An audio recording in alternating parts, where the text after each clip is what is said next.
Hi guys!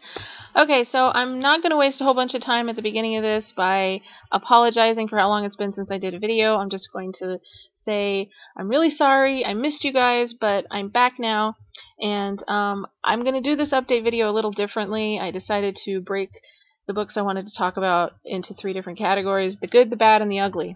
So I'm just going to get started, and hopefully this video won't be too super long. But we're going to start with the good category, and the first book I wanted to talk about is called Blackout by Rob Thurman, and this is urban fantasy, and it is, I believe, I could be wrong, I didn't make notes this time, so please forgive me, you guys, if any of the information I give you is a little off, but I believe this is the 7th book in the series. It's one of my favorite series. I don't really read a lot of urban fantasy, but Rob Thurman is just a master. She's in a class by herself. The series is about a character named Cal Leandros, who is half monster, half human, and his brother, who basically is his protector. And there's so much action, and the characters are phenomenal, the storylines are great. This book had me crying like a maniac by the end of this book, and you wouldn't think an urban fantasy full of action would make you cry, but it did me. And it's just a great series, and I can't recommend it highly enough to you guys. Okay, so the next book I wanted to talk about is on a completely different flip side, and it is called Backstage by Olivia Cunning, yeah, and it is pretty much a music junkie like myself. It's like a dream come true. There's this woman who is a professor of human sexuality, and she ends up going out on tour with this band called the Sinners to study groupie behavior, the mindset of a groupie. And she ends up hooking up with the guitar player, and be honest here, okay, this isn't going to win any awards for great literature, but this book is so much fun. The characters are great, there's a lot of humor, it never takes itself too seriously, unlike a lot of books that I've read recently, which I will mention in just a few minutes. It's just a lot of fun, and yeah, if you love reading and you love music, this is like the perfect marriage. So yeah, another book I highly recommend. And the other books that I wanted to mention is the series and the author that managed to help me climb out of my latest reading slump. And the name of the author is Kristen, and a lot of people know her. She's got a lot of fans, but if you guys don't know who she is, she writes contemporary romances. She's got something like 40 books. She's all published independently, and all of them are really long, with few exceptions. And the series that I read was the Colorado Mountain Man series. There's 4 books in the series. I read the first 3, and I'm on the 4th book now. And all of them, like the first 3, were around 500 pages, and I flew through the first 3 in like a week, just to let you know how much I enjoyed them. The first 3 books are The Gamble, Sweet Dreams, and Lady Luck, and the one that I'm reading now is called Breathe, and all of them are great. The last book, the third book, Lady Luck, was my least favorite. But it was still enjoyable, and her books are just awesome.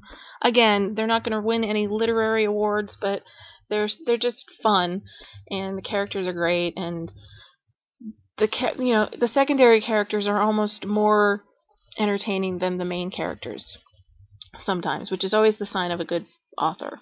So yeah, if you like romance novels, definitely check her out, and yeah, probably at some point we'll do like a video just talking about her books. And she's got like a crap load of different series, but this is the one that I'm reading right now. And one good thing about discovering a new author, especially one that's written so many books, is that there's so many books that you have left to read by that author, which is always great. Okay, so moving on to the second category, which is the bad.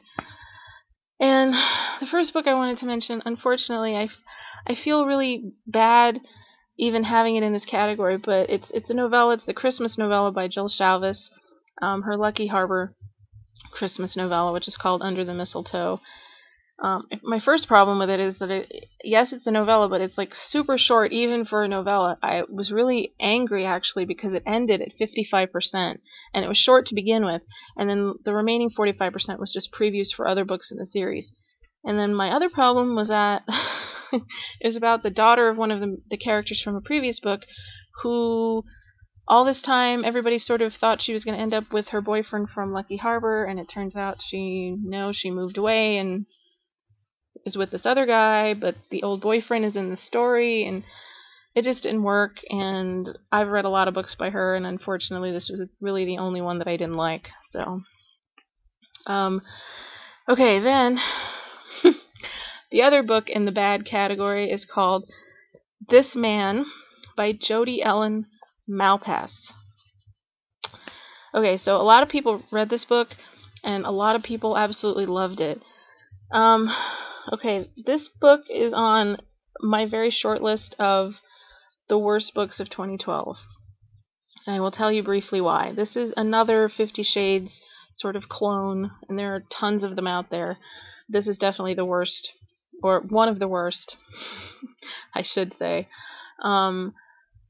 Yeah, if it's a 50 Shades clone, you pretty much know what the plot is, but the difference between this book and 50 Shades is that the main character in this book, whose name is Jesse, is, without a doubt, one of the creepiest, stalkerish, most bully-like leading men I've ever read in a book that people actually like. And I don't understand it. I went off in this whole rant, and I wrote this really long book review that's on my blog about this. But there is nothing that he does in this book that is sexy, that is romantic, that is endearing. He is an asshat. Okay? To give you a couple of examples, okay?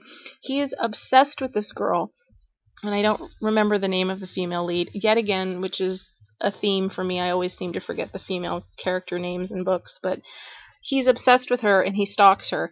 He calls her dozens and dozens and dozens of times in a day, like repeatedly, and she never answers the phone.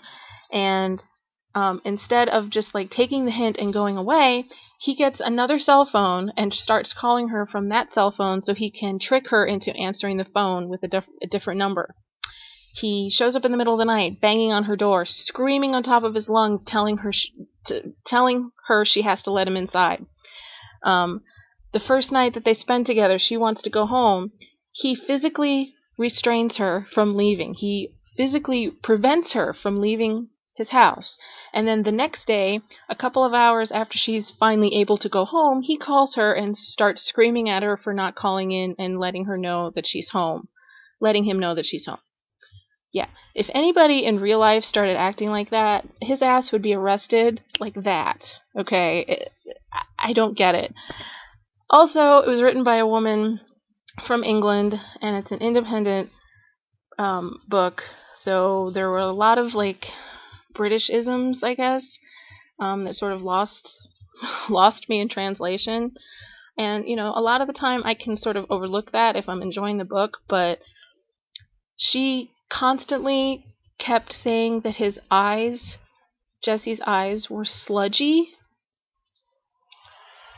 I'm assuming that she meant this in a good way, but I don't think anything good when I hear the word sludgy. I just kept picturing this dude with watery eyes. Yeah. So there was a lot that I found wrong with this book, so it was just bad. I seem to be in the minority, though, because it's gotten some amazing reviews, so I don't know. Whatever. Okay. Finally. There's one book that made the ugly category. Speaking of 50 Shades clones, this is a book called, it's not even out yet, it doesn't come out until February, and I got it as an ARC, and it's called Beautiful Bastard by Lauren Christina, something like that. Whatever. Okay, I got this book merely out of curiosity because a lot of people on Goodreads were reading it, and some of the things they were saying about it made it sound like if it wasn't going to be great, at least it would be entertaining. But let me tell you, people, it wasn't even entertaining. Okay, this, first of all, started out as Twilight fan fiction. I knew that going into it, so I have nothing against fan fiction. I mean, back in the day, I wrote fan fiction, so, you know, I'm not like a snob or anything when it comes to that. But yeah, there has to be a little bit of a plot to go along with all of the shameless shagging, and there just was nothing. Within like the first 6 or 7% of the book, they were already having sex, and these two characters absolutely hate each other, and there's no chemistry. There's no reason why these two people should be wanting to have sex with each other, but they do. And then there's the fact that the guy is obsessed with panties. He has a habit of ripping them off of this woman that he's with, and then he keeps them in a drawer, and he keeps opening the drawer and looking at these panties, these ripped, used panties. And I'm thinking to myself, he's just I don't even have words. Yeah, I have no words to express how disturbed I was by the panty element in this book. But yeah, I mean, it came off as just, you know, one long drawn out sex scene with a little bit of filler plot thrown in to like break it up. And I was like, I'm envious of these people who read this book and were like laughing and enjoying it, because I didn't enjoy it at all. And in fact, when I wrote my review, which is also on my blog, I was like, I really want these 4.5 or 5 hours or whatever that I spent reading this book. I want these hours back. I will never have these hours back. I feel cheated.